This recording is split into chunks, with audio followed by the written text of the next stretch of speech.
Hope you all are doing well. आज हम लोग सेक्शन 113 आईपीसी के बारे में बात करेंगे। पिछले सेक्शंस तक ऑलरेडी वीडियोस अपलोडेड हैं, तो अगर आप लोगों ने नहीं देखी है तो आप लोग देख सकते हैं। सेक्शन 113 आईपीसी हमें बताता है कि liability of abettor and effect cause by the act abetted different from that intended by the abettor. अब सेक्शन के अंदर रीड करने से पहले हमें हेडिंग समझनी है कि हेडिंग में यानी कि इस सेक्शन में बताया क्या जा रहा है। तो इस सेक्शन में लायबिलिटी की बात करी जा रही है। किसकी लायबिलिटी? एबिटर की लायबिलिटी। एबिटर कौन होता है? एबिटर वो होता है जो किसी को एबिट करता है, सामने वाले व्यक्ति को एबिट करता है कोई क्राइम करने के लिए। एबिट करने का मतलब क्या है? उकसाता है कोई क्राइम करने के लिए, तो उसे हम लोग एबिटर कहते हैं। So liability of abettor and effect cause by the act, ठीक है, जो भी इफेक्ट कॉज हुआ है किसी एक्ट की वजह से, एबिटेड, जो एक्ट उसने एबिट किया था उसकी वजह से कोई इफेक्ट कॉज हुआ है different from that intended by the abettor. यानी कि जो इंटेंशन था एबिटर का कि भाई कोई एक्ट कमिट करना है, ठीक है, उसके अलावा अगर कोई डिफरेंट एक्ट कमिट हो जा रहा है तो लायबिलिटी क्या बनती है एबिटर की, वो बताया गया है इस सेक्शन में।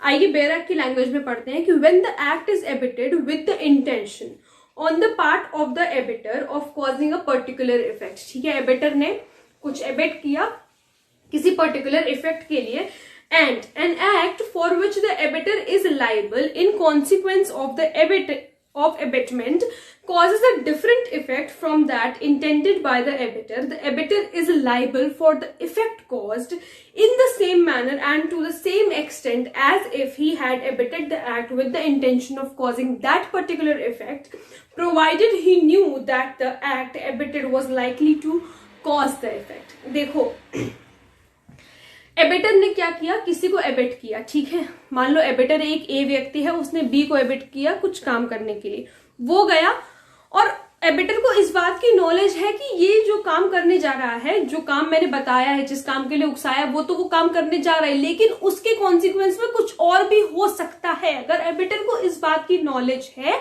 तो एबिटर उस चीज के लिए लायबल होगा जो पर्टिकुलर एक्ट हुआ होगा, ठीक है। इसी के एग्जाम्पल से समझो, मान लो कि कोई बहुत बड़ा नेता है, ठीक है, उसने क्या किया? उसने अपने गुंडों को भेजा, ठीक है, किसी को मान लो कि सिर्फ डराने धमकाने के लिए या जान से मारने के लिए नहीं भेजा, सिर्फ ऐसे ही थोड़ा बहुत उसको मारपीट करने के लिए भेज दिया, ठीक है, कि उसको जाकर के मारो। जान से मारने की बात नहीं हो रही है यहाँ पे, सिर्फ उसने इस बात कहा करने के लिए, इस बात के लिए अपने गुंडों को उकसाया, तो भाई गुंडे गए। अब जो पॉलिटिशियन है उसको ये बात पता है कि वो अगर गुंडे वहां पर गए हैं तो वहां पर डेथ भी कॉज हो सकती है सामने वाले व्यक्ति की। अब वहां गुंडे जाते हैं और उसकी डेथ कॉज हो जाती है, मारपीट तो होती है, साथ में उसकी डेथ भी कॉज हो जाती है। तो क्या एबिटर ये डिफेंस ले सकता है कि मैंने तो सिर्फ मारने के लिए कहा था, जान से मारने के लिए नहीं कहा था?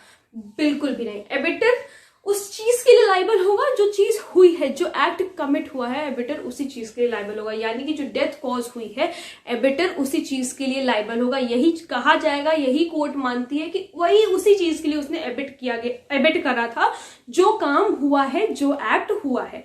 यही बताया गया है इस सेक्शन में। फिर से एक सिंपल तरीके से समझो, ये भी सिंपल तरीके से था, लेकिन एक बार फिर से मैं रिपीट कर देती हूँ जो मैंने बोला। एबिटर उसी चीज के लायबल होगा जो चीज हुई है। मान लो कि कोई एबिटर किसी को एबिट करता है कोई काम करने के लिए और उसके अलावा कोई डिफरेंट एक्ट वहां पर कमिट हो जाता है, तो जो एक्ट कमिट हुआ है, जो पर्टिकुलर एक्ट कमिट हुआ है, मान लो मारने के लिए कहा और किसी को वो जान से मार के आ जाता है, तो एबिटर उसी चीज के लिए लायबल होगा जो काम वहां पर हुआ है, जो एक्ट वहां पर कमिट हुआ है। यही बताता है सेक्शन 113 आईपीसी। तो आई होप आप लोगों को सेक्शन 113 समझ में आ गया होगा। अगर कोई प्रॉब्लम है तो please let me know in the comment section, और अगर आप लोग किसी टॉपिक पे वीडियो देखना चाहते हैं तो वो भी प्लीज मुझे जरूर बताइएगा। Thank you so much.